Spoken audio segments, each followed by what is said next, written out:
Welcome to Donmar TV News Channel.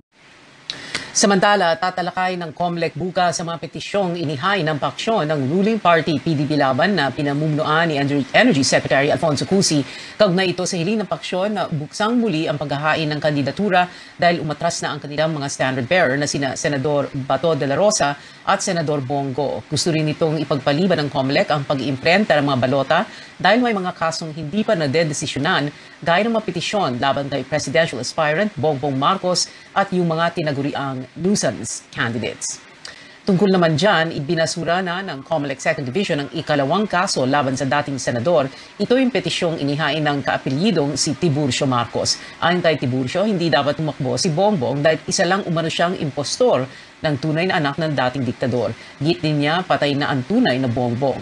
May 5 pang petisyon laban sa presidential aspirant na nakabinbin sa COMELEC.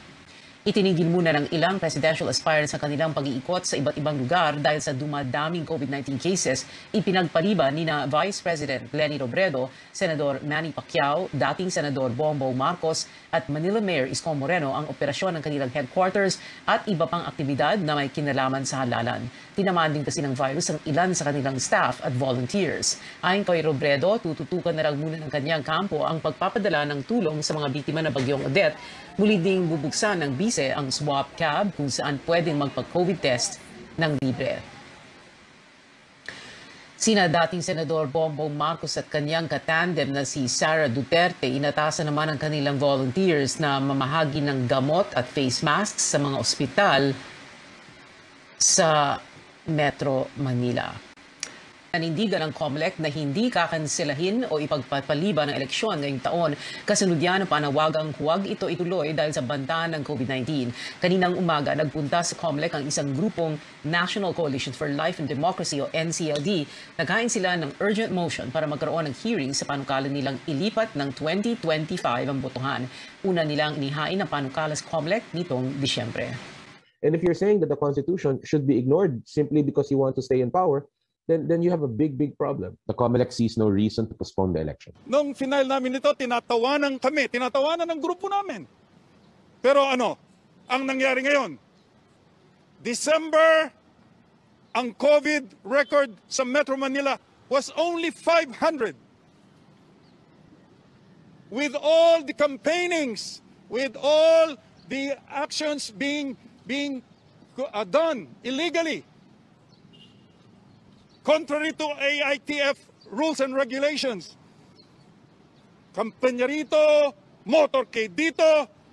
Kapapasok lamang ng balita na mukhang mangyayari na ang isa sa most awaited moment ng marami sa ating mga kababayan na kung saan di umano'y nalalapit na ang mangyayaring balasahan sa mga opisyalis ng Commissions on Elections o ng COMELEC. Ito ang breaking news na umani agad ng samot-saring komento mula sa marami sa ating mga kababayan matapos kang pakinggan ng gobyerno ang hinaing at sitwasyon ng mga Pilipino na para magkaroon ng malinis at patas na halalan ay tanggalin na sa pwesto bilang commissioner sila Jimenez at Andres na di umano isa sa naging daan upang madaya ang mga nakarang eleksyon. Ayon di umano sa balita na maaari mag-appoint si Pangulong Rodrigo Roa Duterte ng mga matitinong mga government officials na papalit sa dating mga commissioners ng COMELEC. Mukhang sa pamamagitan nga na nangyayaring balasan ay mas mananaig na ang pulso ng Pilipino na sa susunod ng Pangulo ng bansa ay hindi na ito manggagaling sa Otso Direts. Tunay na nalalabi na ang araw ang mga araw ng mga di umano'y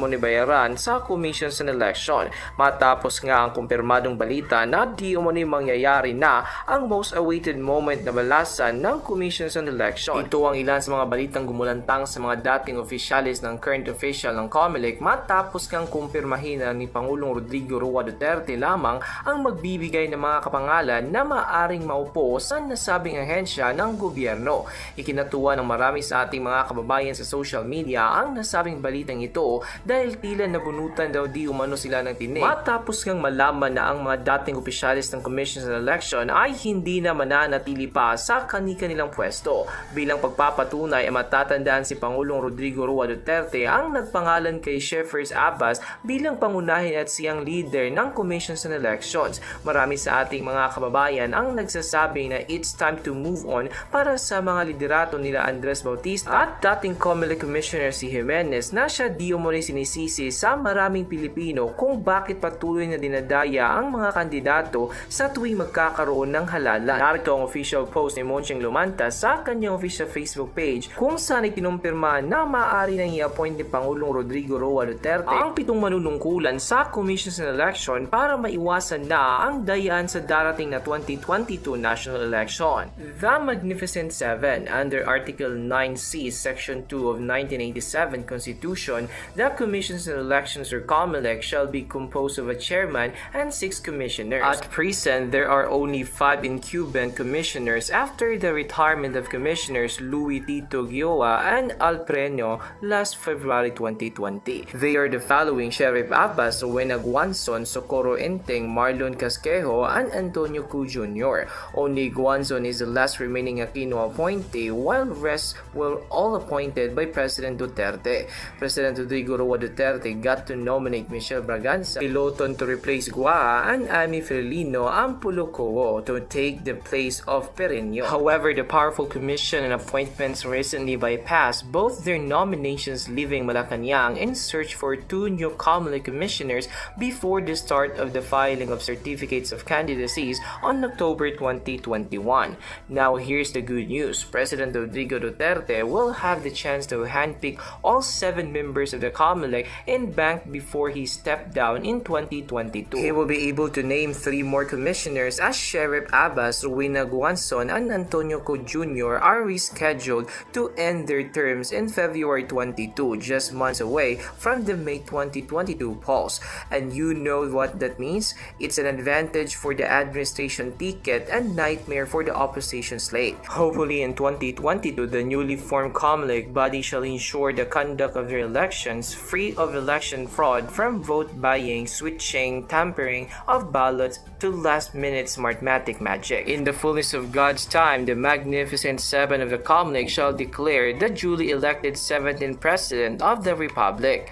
End quote. Matapos nga ang nasabing balita, mismo ang COMELEC na ang naglabas ng listahan ng Board of Members ng Commissions on Election. Kabilang nga dito sila Sheriff M. Abbas na pawang magre-resign sa darating na February 2022, 3 buwan bago dumating ang 2022 national elections. Kaya't ayon din di umano sa balita ni si Pangulong Rodrigo Roa Duterte, di umano ang pupuno sa mga bakanting pwesto na inalisa ng mga dating opisyalis ng COMELEC na minsan nang nagsangkot sa madugong dayaan noong mga nakaraang halalan. Kaya't ayon mismo sa marami sa ating mga kababayan na dapat lang daw di umano na magkaroon ng balasahang bago pa daw dumating sa 2022 national elections upang mas maging malinis at transparent para sa Pilipino ang mangyayaring halalan sa 2022. Alam naman natin mga kababayan na base nga sa mga naglabas sa mga balita patungkol sa nangyaring dayaan taong 2016 ay sobra nang nawala ng tiwala ang sambay ng Pilipino sa mga opisyalis ng COMELEC, kayong may lumalabas din ng mga ebidensya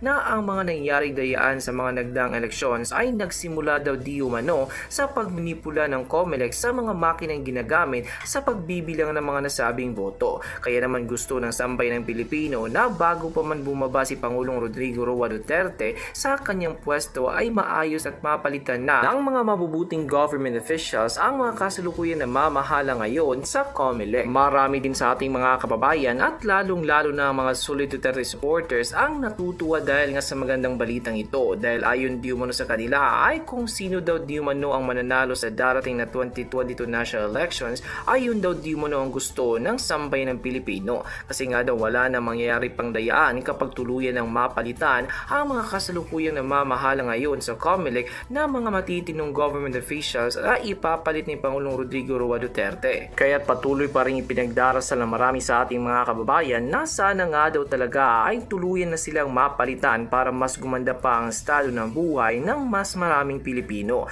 Kaya nga mga kababayan, sa darating na 2022 national elections ay iboto natin at piliin natin ang karapat-dapat na maging susunod na Pangulo ng Republika ng Pilipinas.